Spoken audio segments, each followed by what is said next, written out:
Mấy ngàn năm qua, con người luôn bị ám ảnh bởi sinh tử, nhất là những người nắm trong tay cả giang sơn, cả quyền lực, càng không dễ gì nhắm mắt xuôi tay ra đi tay không. Các bậc vương tử cũng muốn mang theo vinh hoa phú quý để sang thế giới bên kia. Vì vậy mà thế giới tồn tại nhiều kỳ quan bắt nguồn từ sự ham muốn bất tử. Xung quanh đó còn rất nhiều bí ẩn muôn đời không ai khai phá nổi. Cách đây gần 50 năm, tại Thiểm Tây, dân làng đã đào được những cái tượng người.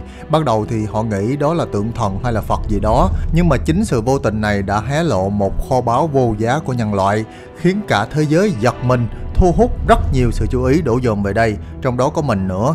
Và sau ngần ấy năm, mình quyết định là một chuyến đi để tìm hiểu về cuộc đời và lăng mộ hơn 2.000 năm của vị hoàng đế nổi tiếng bậc nhất thế giới, Tần Thủy Hoàng.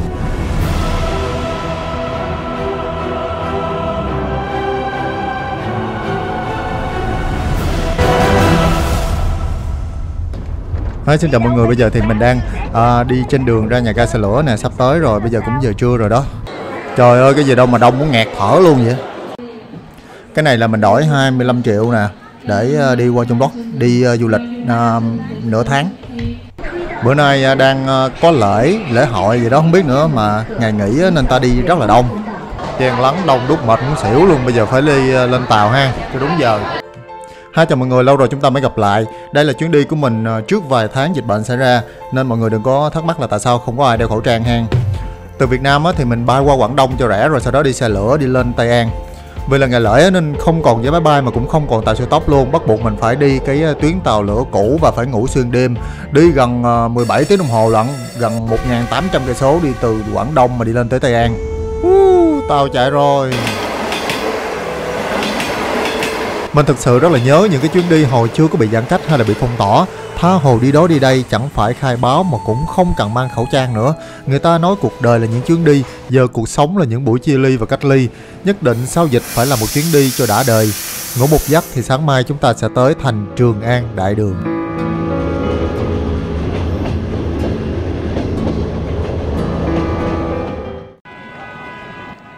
Đi từ trưa hôm trước mà tới sáng ngày hôm sau mới tới nơi nè.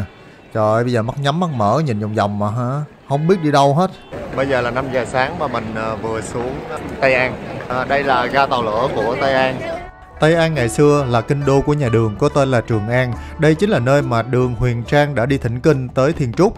Ngày ấy thì đây chính là thành phố đông đúc và lớn nhất trên thế giới.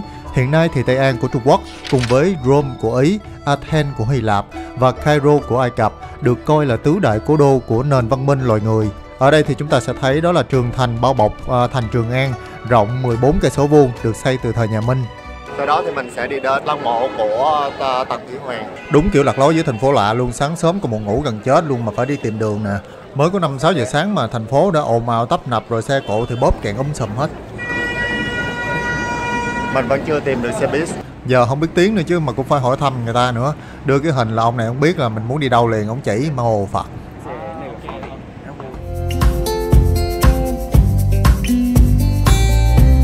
Tây An rất là đẹp nha. Nếu mà mọi người muốn tìm hiểu về lịch sử ngàn năm của Trung Quốc thì hãy tới cố đô này. Trời ơi, nãy giờ mình đi tìm tà le tà lưa tùm lum hết mà cũng chưa thấy cái xe buýt để đi tới lăng mộ Tần Thủy Hoàng nữa.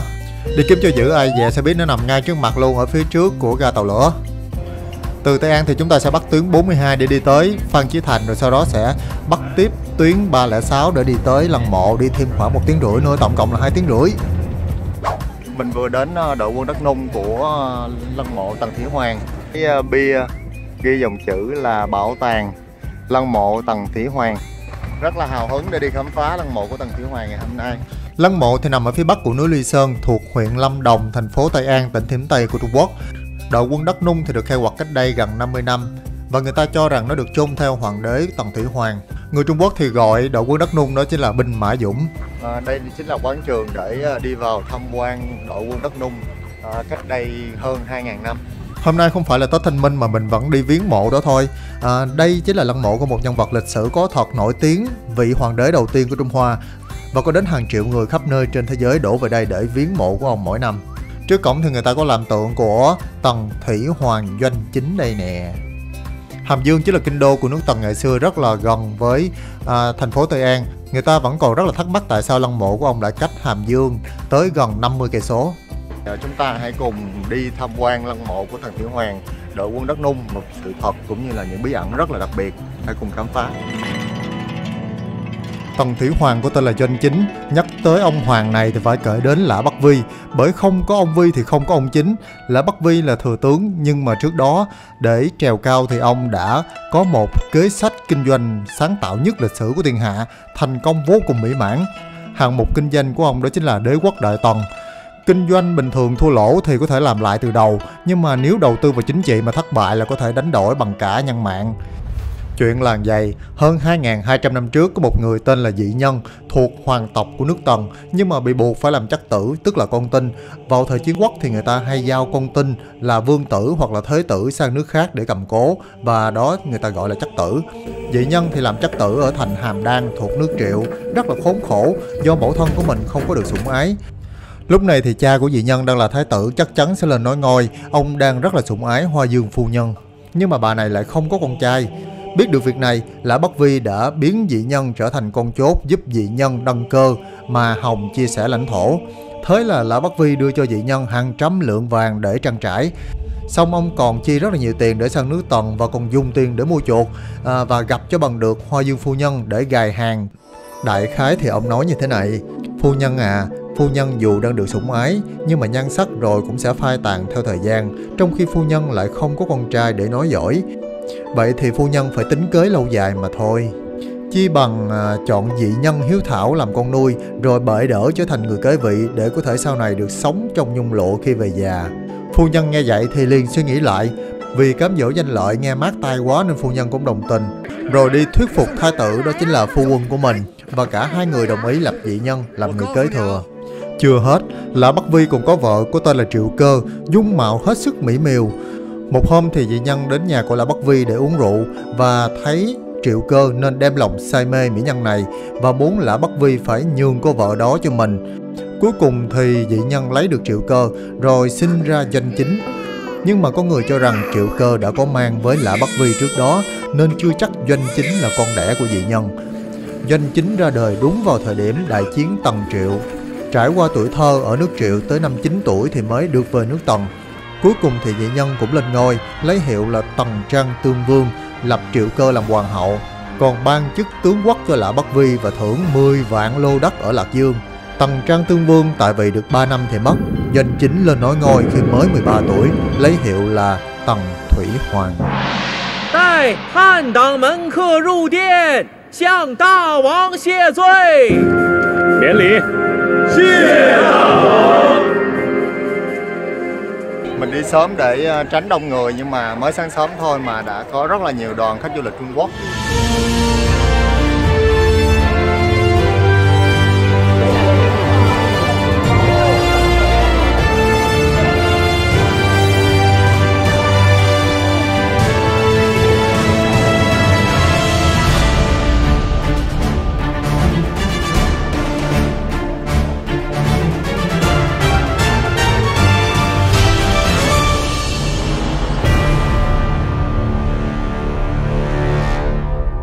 Ok, vừa mua vé xong, vừa đi qua khỏi khu kiểm tra an ninh thì bây giờ mình sẽ đi bộ vào.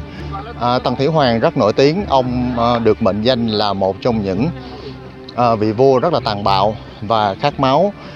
Rất là đặc biệt, đây là vị vua có rất là nhiều công trạng ở Trung Quốc. Ông là người đã xây nên Vạn Lý Trường Thành và những cái công trình thủy lợi, những cái đường xá ở Trung Quốc. Đường đi rất là thoải mái, nhưng mà đông người quá nên bị kẹt đường rồi. Ông vừa mới lên 13 tuổi thôi thì đã quyết định xây lăng mộ riêng cho mình. Các bạn nghĩ xem, một người mới 13 tuổi mà đã nghĩ tới việc xây lăng mộ cho chính mình, thật sự là một người rất là khác thường rồi, đúng không? Bây giờ mình đã gần 30 tuổi mà còn chưa nghĩ tới cái việc mình sẽ chết và nằm ở đâu, thiêu xác như thế nào nữa. Chắc mình phải vượt qua cái đám đông này để đi nhanh hơn một chút quá. Mình thấy người Trung Quốc họ thích đi du lịch theo đoàn hơn là đi tự túc. Thì ở đây sẽ có 3 khu khai quật chính. Khu khai quật thứ nhất nằm ở đây, thứ hai và thứ ba. Thì khu khai quật thứ hai được xem là lớn nhất, và tổng cộng đội quân đất nung được khai quật ở đây là 8.000 binh lính. Bây giờ hãy cùng đi vào tham quan một đội quân đất nung từng đã và sẽ luôn gây chấn động đối với lịch sử khai quật cổ đại của thế giới.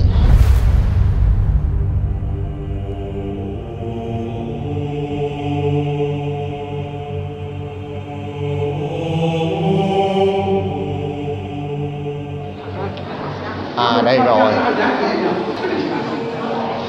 đây chính là bên trong lăng mộ đội quân Đắk Nung của Tần Thủy Hoàng. Có người cho đây là kỳ quan thứ 8 của thế giới. Hơn 8.000 tượng người, một con số rất là ấn tượng. Đứng đây hơn 2.000 năm rồi đó, bỏ giờ đừng chết. Ủa mà người ta nói là tượng ở đây không có tượng nào giống tượng nào hết, thiệt vậy luôn á hả? Ủa thì hồi đó người ta nặng tượng bằng tay, không có xài khuôn nên mỗi người mỗi khác là đúng rồi. Nhưng mà tượng ở đây thì chiều cao thấp nhất là 1m78, mà cao nhất là tới 1m97 lận. Không lẽ cách đây hơn 2.000 năm mà có nhiều siêu mẫu cao ráo như vậy đi lính cho Tần Thủy Hoàng sao? Thiệt là khó tin. Thì đi lính cũng phải tuyển vô cao ráo khỏe mạnh mới đi đánh lộn được chứ. Thiệt là có lý, hèn chi tượng làm rất là đẹp. Không chỉ có tượng của những người lính đâu mà các tượng của các quan lại phi tần cung nữ cũng được tìm thấy nữa. Trước thời của Tần Thủy Hoàng khi mà có hoàng đế băng hà thì sẽ được tuần tán chung theo những người còn sống. Còn với Tần Thủy Hoàng thì ông đã tạo ra những bức tượng Đắk Nung như thế này để thay thế. Quả thực thì ông cũng đã có một tư tưởng rất là mới. Đây được xem là đội quân Ma bảo vệ cho lăng mộ của Tần Thủy Hoàng khi mà ông chết xuống âm phủ. Có ý kiến thì còn cho rằng những cái bức tượng này nè được chôn theo Mị Nguyệt là cao tổ mẫu hay là bà Sơ của Tần Thủy Hoàng. Nếu các bạn đã từng xem bộ phim Mị Nguyệt truyện thì sẽ thấy bà là thái hậu nhiếp chính đầu tiên trong lịch sử của Trung Hoa. Và cuối phim thì trước khi bà lâm chung thì đã quyết định là cho tạo ra những cái bức tượng Đắk Nung như thế này. Nhưng mà không biết có thiệt không nữa. Gọi là địa lăng thì cũng không đúng lắm, mà chính xác phải gọi là cung điện dưới lòng đất.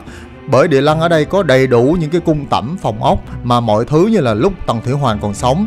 Hầu như là ông muốn chôn theo tất cả những gì mà mình được hưởng lợi lạc ở trong cung. Nhưng mà một điều rất là đáng nghi ngờ đó là theo sử ký của Tư Mã Thiên, người sống sau danh chính 200 năm, có một mô tả về lăng mộ này nhưng mà không hề đề cập tới các đội quân Đắk Nung. Bí ẩn vẫn bao trùm khu lăng mộ của Tần Thủy Hoàng. Mọi người biết không, trong vòng 30 năm cuối đời thì Tần Thủy Hoàng đã cho xây dựng địa lăng khổng lồ của mình với diện tích lên tới gần 100 cây số vuông. Đến khi ông mất thì nó vẫn chưa được hoàn thiện. Một đội quân đứng rất là ngay hàng thẳng lối hướng về phía đông là lãnh thổ của kẻ thù nước Tần. Trước đây thì tất cả những cái đội quân Đắk Nung này được tô màu, đều có màu sắc hết, nhưng mà sau thời gian thì những cái màu sắc đó đã bị phai nhạt. Hãy hình dung cách đây hơn 2.000 năm những bức tượng này có màu sắc rất là bắt mắt. Tôi thích mình bây giờ hơn manly, hồi đó hơi màu mè. Đã hơn 40 năm trôi qua thì hiện nay thì người ta vẫn đang tiếp tục khai quật. Những điều bí ẩn dần dần được khám phá và khai mở. Người ta vẫn rất là tỉ mỉ nè, dán chấp nối lại từng miếng mảnh vỡ để tạo thành những cái đội quân Đắk Nung trưng bày như là ngày nay. Mọi người thấy vậy chứ không phải đội quân này đứng tay không đâu, mà ai cũng cầm vũ khí ở trên tay hết, y như là lúc thời chiến loạn trước đây. Nhưng mà những cái giáo mát bằng gỗ thì đã bị mục hết rồi. Mấy cỗ xe gỗ cũng bị mục luôn. Chỉ còn những cái đồ bằng kim loại thì tồn tại mà thôi. Đây chính là binh lính đã giúp Tần Thủy Hoàng càn quét các nước chư hầu đó. Khi mình đứng ở đây thì cảm giác vừa sợ mà cũng vừa giống như là ngưỡng mộ. Có những cái đội quân Đắk Nung sẽ sẵn sàng bảo vệ mình dù ông đã yên nghỉ. Giờ thì hãy thử làm một phép so sánh nhỏ nha. Alexander Đại Đế chinh phạt hầu hết các nước châu Âu, chỉ huy đội quân gần 50.000 người, sống trước Tần Thủy Hoàng 100 năm, thành các tư hãn đế chế Mông Cổ lừng danh một thời, chỉ huy đội quân là 100.000 binh sĩ, sống sau danh chính 1.400 năm. Napoleon sống sau danh chính 1.900 năm, huy động được đội quân là 680.000 binh lính. Nhưng mà nếu ông mà thống nhất được châu Âu thì giờ cũng đã là một quốc gia có diện tích rất là khủng. Còn Tần Thủy Hoàng thống lĩnh một đội binh hùng hậu lên tới con số khổng lồ 1 triệu binh sĩ. Với một đội quân áp đảo, bài bản và binh khí sát thương cao, nên trong vòng 1 thập kỷ ông đã thôn tính 6 nước còn lại thống nhất Trung Hoa.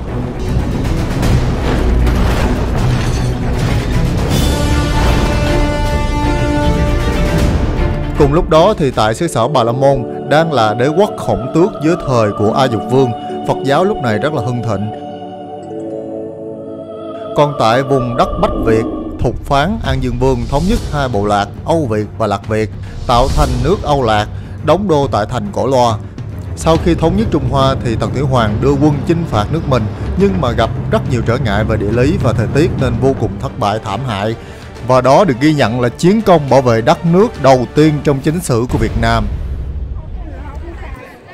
Đó là một số thông tin về cái lịch sử vào cái giai đoạn đó. Bây giờ quay trở lại với tiếp tục đi tham quan lăng mộ. Cái này là người ta cũng đang khai quật nè, giống như là đang khảo cổ học á, để xem là ở dưới còn có báu vật nào nằm ở dưới lòng đất không. Biết đâu trúng mánh vô được châu báu của ông Tần Thủy Hoàng để lại thì sao. Hai cái hầm còn lại giống như là cái khu chỉ huy quân sự gì đó. Ở đây thì người ta tìm thấy những cái tượng đất nung còn rất là hoàn chỉnh và còn nguyên vẹn luôn, của những cái cung thủ nè, rồi những cái tướng sĩ, những cái tướng quân nữa, giống như là người chỉ huy quân lính á. Vô đây á, dù sao nó cũng là địa lăng nên cảm giác cũng ớn ớn lắm. Nhất là ngày xưa mình nghe nói khi mà ổng mất thì đã chôn theo rất là nhiều người sống đi theo ổng.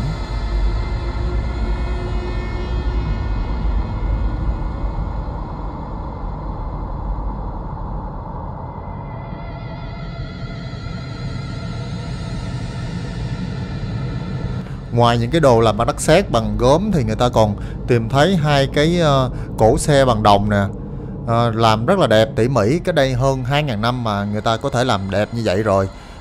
Người ta nói đây là hai cái cổ xe mà lúc chuyên chở cho ông Tần Thủy Hoàng đi ngao du thiên hạ đó. Hai cái cổ xe này dù sao nó cũng chỉ là hàng mã thôi nên kích cỡ chỉ bằng phân nửa cái đồ thiệt. Ngày xưa lúc mà tìm thấy thì nó bị bể tan tành luôn, và người ta phải mất tới gần 8 năm để phục chế lại. Còn ở đây là trưng bày những cái binh khí và vũ khí thời đó nè, cũng bị sét. Còn cái này là những cái tượng người hầu, cung nữ đồ đó. Người ta tìm thấy rất là nhiều giáo mát và những cái thanh kiếm ngày xưa. Còn có một cái vũ khí lợi hại nhất của nhà Tần, đó chính là cung nỏ. Người ta tìm thấy rất là nhiều những cái mũi tên bằng đồng. Lăng mộ của Tần Thủy Hoàng được xem là lăng mộ lớn nhất trên thế giới và là lăng mộ bí ẩn nhất trên thế giới. Mộ lăng thì hay bị đồn đại với những cái lời nguyền bí ẩn, không ai dám đụng đến nơi an nghỉ của bảo chúa. Liệu mấy ngàn binh lính này vẫn đang khuất mày khuất mặt bảo vệ hoàng đế hay sao? Nếu họ bị đánh thức sau giấc ngủ 2.000 năm thì chuyện gì sẽ xảy ra?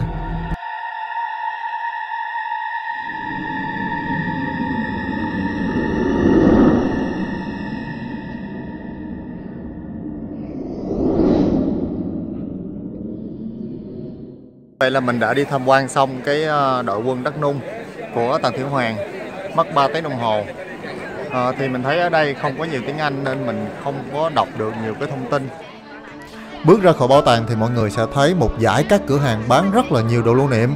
Thú vị ở đây là hình ảnh của ông Tần Thủy Hoàng và quân lính của ông được chọn làm biểu tượng của tỉnh Hiểm Tây và được tạo hình rất là dễ thương. Chỗ này thì bán rất là nhiều đồ liên quan tới binh mã Dũng. Đem về chắc người ta tưởng các bạn mới đánh cắp lăng mộ ra đó. Miệng Nguyệt dễ thương quá.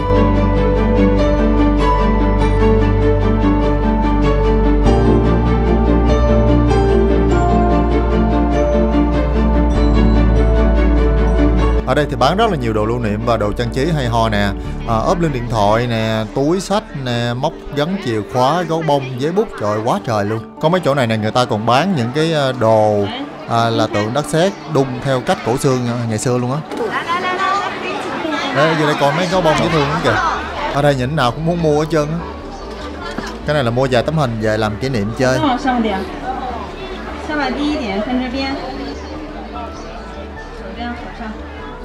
Đi đâu cũng mua danh thiếp vậy nè, nó để sau này nhớ thì coi lại. Ở đây thì lúc nào cũng đông đúc người qua lại hết, không bao giờ là vắng bóng khách du lịch tới đây để tham quan về bảo tàng lăng mộ hết. Đi hết con đường này chắc mọi người mua sắm cũng bộn đó. Còn phía trước đó chính là một cái nhà biểu diễn nghệ thuật.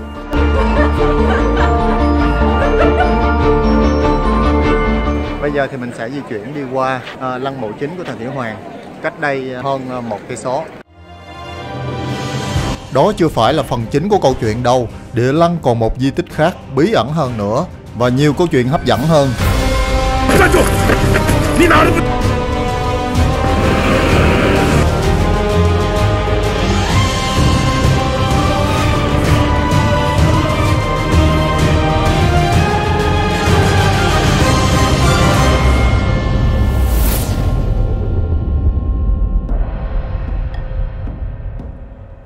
Vào năm 212 trước công nguyên, để thể hiện quyền lực của mình, ông cảm thấy rằng cung Hàm Dương đã quá nhỏ, mà người thì quá đông, không đủ sức chứa, nên ông quyết định cho xây dựng cung A Phòng, cách 30 cây số về phía tây của thành Trường An ngày nay.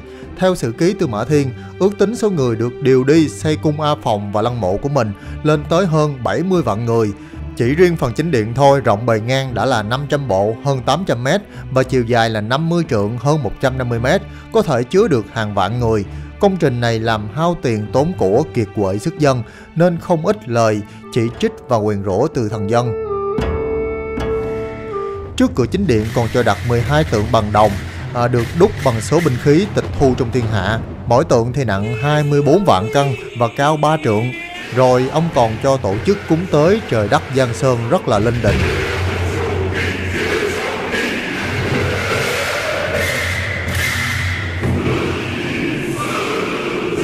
Thiên cổ nhất đế, Tần Vương cảm thấy mình có công trạng nên sánh ngang mình với Tam Hoàng Ngũ Đế. Ông mạnh dạn tuyên bố trẫm là Tần Thủy Hoàng, tức là vị hoàng đế đầu tiên của nước Tần. Hậu thế sau này phải lấy danh hiệu là Nhị Đế, Tam Đế.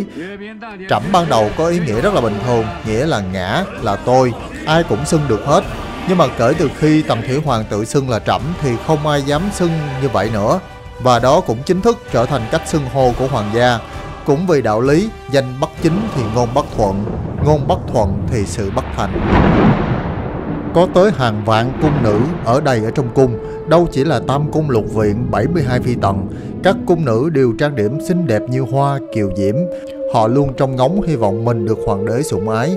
Có những cung nữ suốt 36 năm không gặp được hoàng thượng, họ chết già trong cung cấm.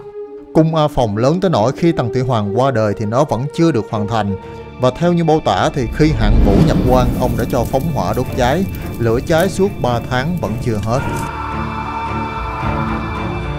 Tần Thủy Hoàng cái gì cũng không sợ, chỉ có sợ chết mà thôi. Sau mấy lần bị mưu hại vì sự bất mãn của các quý tộc 6 nước, ông bị ám ảnh bất tử nên nhọc công đi tìm kiếm thuốc trường sinh. Thế là Thái Y Từ Phúc tâu lên hoàng thượng rằng muốn đi cùng 1000 đồng nam và đồng nữ với lương thực châu báu đi tìm kiếm thuốc trường sinh bất lão từ các vị thần tiên sống trên núi Bồng Lai ở ngoài Biển Đông. Nhưng mà Từ Phúc biệt tâm biệt tích không thấy trở lại. Có người cho rằng Từ Phúc đã tới Nhật Bản và cũng biết rằng Từ Phúc đã đặt tên cho núi Phú Sĩ là Bồng Lai, và có khả năng Từ Phúc chính là thiên hoàng đầu tiên của Nhật Bản. Nếu đúng như thế thì mưu kế lập nên cơ đồ của Từ Phúc quả thiệt là lợi hại. Hiện nay tại Tần Hoàng Đảo là thành phố duy nhất của Trung Quốc được đặt tên theo hoàng đế đầu tiên, có bức tượng của Tần Vương, nơi ông đã làm lễ cúng và đưa tiễn Từ Phúc đi lên đường.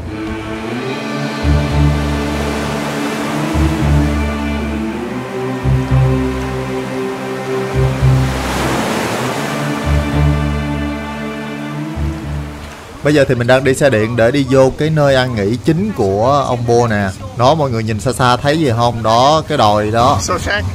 Mọi người nhớ là cái vé tham quan là bao gồm luôn, tham quan được 2 nơi đó nha, đừng có bỏ qua, ổn lắm. Ô, tới rồi.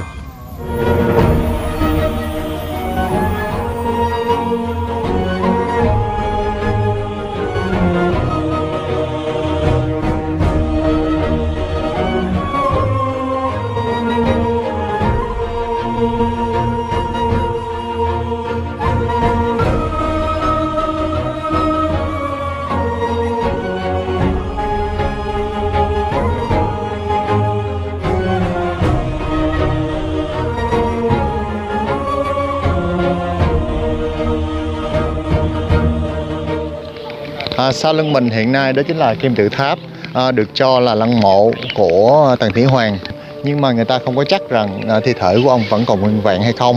Có thể thấy là lăng mộ rất là cao, lăng mộ bí ẩn nhất trên thế giới vì chưa hề được động chạm vào, hầu như còn được nguyên vẹn. Càng có cơ đồ vinh hoa phú quý, giang sơn xã tắc, người hầu cung nữ trong tay thì người ta lại càng sợ phải rời xa nó. Vào năm 13 tuổi khi mà lên ngôi, ông đã cho điều động người đi xây nơi an nghỉ của mình, tạo dựng một địa cung y hệt như là lúc mình còn tại thế.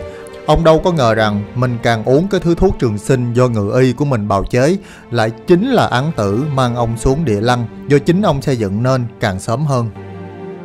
Vì Tần Thủy Hoàng mắc bất đắc kỳ tử nên Tần Nhị Thế là con trai của ông chăm lo hậu sự. Theo ghi chép, Tần Nhị Thế đã ra lệnh cho những người xây dựng dùng thủy ngân để tạo thành hai con sông, đó chính là Hoàng Hà và Trường Giang. Mộ của ông nằm ở giữa Giang Sơn, trên có tinh tú nhật nguyệt làm từ châu báu ngọc ngà ánh chiếu hào quang, dưới có địa lý sinh vật. Tần Nhị Thế không nỡ để cho tiên đế ở trong bóng tối nên đã dùng dầu cá voi làm thành tượng ngọc như là nến để thắp sáng. Nhưng mà chuyện lửa cháy mãi là điều không thể tưởng, bởi trong lăng thì oxy cũng sẽ hết mà dầu cũng sẽ cạn. Và để đảm bảo cơ mật, tất cả những ai tham gia vào xây cất địa cung đều bị nhốt lại ở trong địa lăng, nhằm mục đích là để cho hoàng thất được an nghỉ, không ai tiết lộ được vị trí, nếu không sẽ bị trộm mộ. Sau đó còn cho lắp đất trồng cây lên, ngụy trang y như là một ngọn đồi. Bên dưới mặt đất là địa cung hình chữ nhật, dài 460m, rộng 390m, bốn phía đều có tường bao bọc. Người ta khảo sát dưới mặt đất cho thấy có hàm lượng thủy ngân rất là cao. Đây chính là di sản cổ đại của thế giới, một trong những đại kim tự tháp lớn nhất trên thế gian.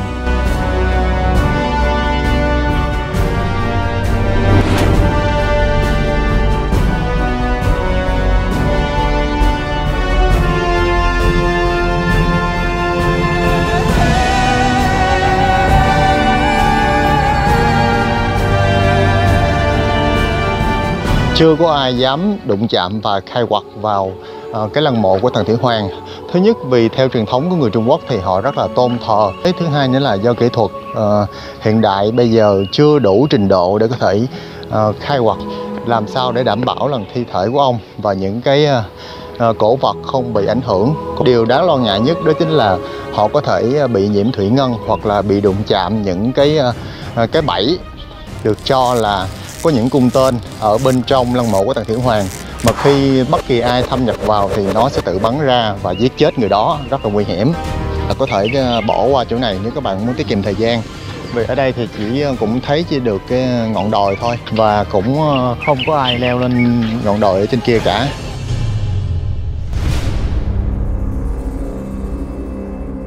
Chính vì vậy mà đây vẫn được cho là nơi rất là linh thiêng bậc nhất, một nơi rất là bí ẩn, không ai có thể bước vào bên trong.